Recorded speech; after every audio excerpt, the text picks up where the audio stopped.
Welcome to our podcast, the Sam on the Street podcast, rather. My name is Sam Doherty. My name is Sean Durugordon. And today we're going to be talking about relationships among college students. Sean, to start off, what do you think about relationships among college students? Well, I feel like in college, kids are kind of finding their way, kind of going through life, experiencing new things. Relationships sometimes, at least to some people, could be a distraction. But I can see it more as a tool to kind of have somebody at your side that, of course, is right for you and, has the same values as you, and you can grow with that person and, really kind of explore like with them. Right. College is a trying time for many people in a good and bad way, and especially for those that live away from home. They may want to have a soulmate with them to make sure the journey goes much smoother, because it can be very lonely sometimes. You're on your own, you're not home, and you shouldn't be going through this alone, but there's still hurdles even with a relationship. Definitely. Relationships, it has its ups and downs. Like no relationship is perfect, especially with younger kids. A lot of us are not really mature yet. So, we can't expect everything to be, flowers and roses all the time. Sunshine and roses. Yeah, that's a good term. Definitely. Especially because rising like the sun, pretty much, are us students in college. You talk about freshmen and seniors. Mm-hmm. Have you ever seen freshmen and seniors together at college? Freshmen and seniors, not that I can recall, but I do know it happens. Freshmen, they're oftentimes, they're really young, they still they don't know too much about themselves. Seniors are kind of more, they've been through a little bit of more adversity being 4 years into college and stuff. But, I definitely, have seen it before, and I don't necessarily think, it's a bad or a good thing. I just feel like, if you find your person, find your person. There are definitely age gap rules, though. And in New York State, the cutoff is December 1st, so you can technically start college when you're 17 years old. And, from my own perspective, I'm 23, so having a 23-year-old and a 17-year-old together probably would not mesh well.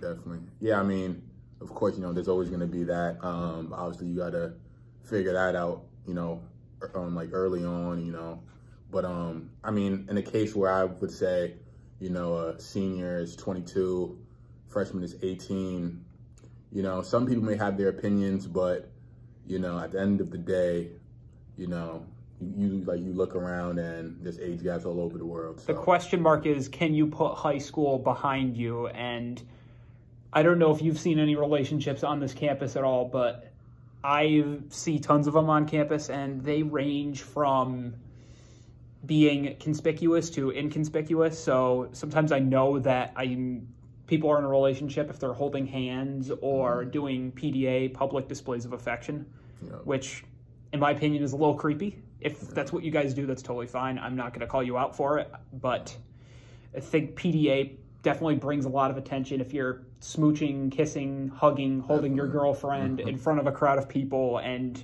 meanwhile, like, there's other people around you just going about their business. It's a little, I would say, maybe immature, because I get it. It's, hey, look at me, I'm in a relationship. It's a status symbol, but at the same time, you also gotta kind of act civil. No, yeah, I definitely can agree with that. PDA is definitely not the most appealing thing, especially, for like younger kids, but definitely, PDA, some, like, you got to understand too that some people, just are really affectionate, and sometimes they can't control themselves to do it in a private environment, but it's definitely, not the most appealing thing to see. So I can agree with you to that. Especially as college age people, there are many first relationships in college. Some people don't have them in high school.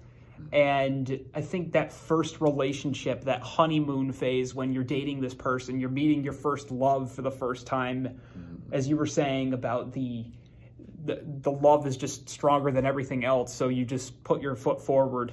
That I think is why PDA happens a lot, because it's your first relationship. It's your first time going through the motions. And of course you're going to be excited, but you still got to realize you got to control yourself. Yeah, for sure. I mean, it's funny because, you know, you see it, like, it's so common, like, nowadays, and, you know, it's kind of the norm now.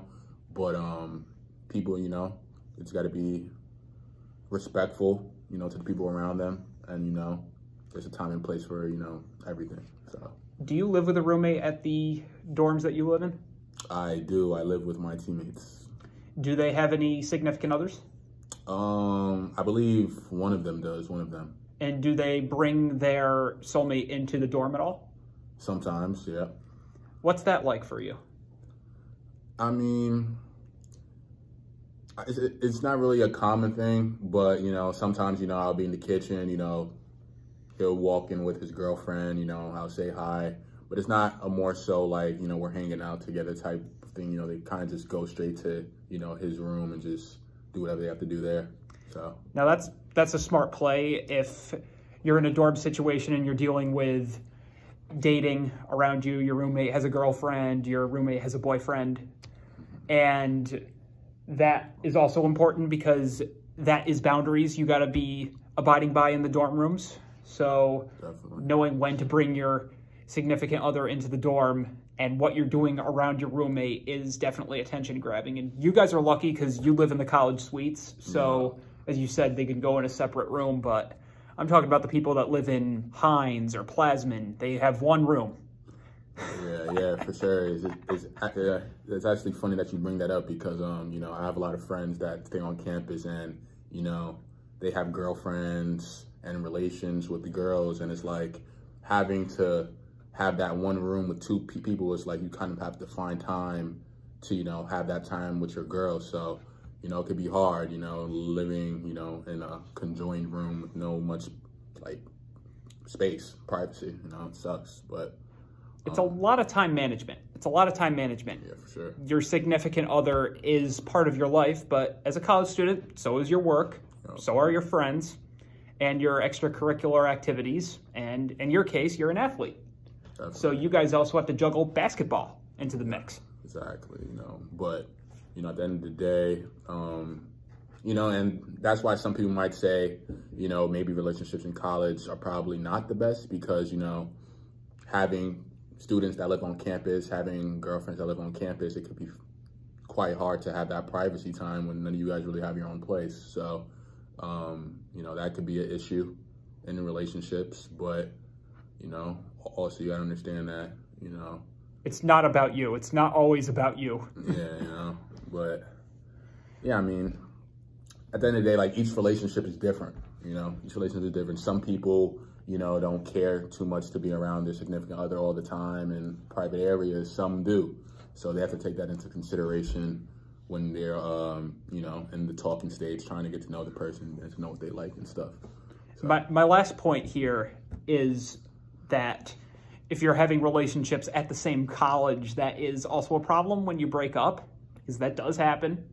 Definitely. If you break up, you realize that this person's still going to be on campus with you even after you sever ties. Mm-hmm. And as much as you don't want to be around them anymore and fear seeing them on campus, I mean, there's the option of unenrolling, but that's a lot of dollar bills you're throwing down the drain. Definitely. I mean, yeah, that's definitely one of the struggles. You got to be cautious about that. You have to, but, you know, depending on the school you go to, you know, you might not see them a lot if it's a bigger school. If it's a smaller school, then you might, you know, run into them more often. But that's definitely something to think about when dating somebody that goes to the same school as you, for sure. So our pointers here, we talk about knowing your time management very well in a relationship, knowing your age gaps, finding the right person, and also realizing how close in proximity your relationship is. This is what we found, garnering data on relationships among college students. And yeah, that's our podcast. Thank you. Yeah, thank you, Sean. Yeah. Sam on the street, everybody. Thank you for watching.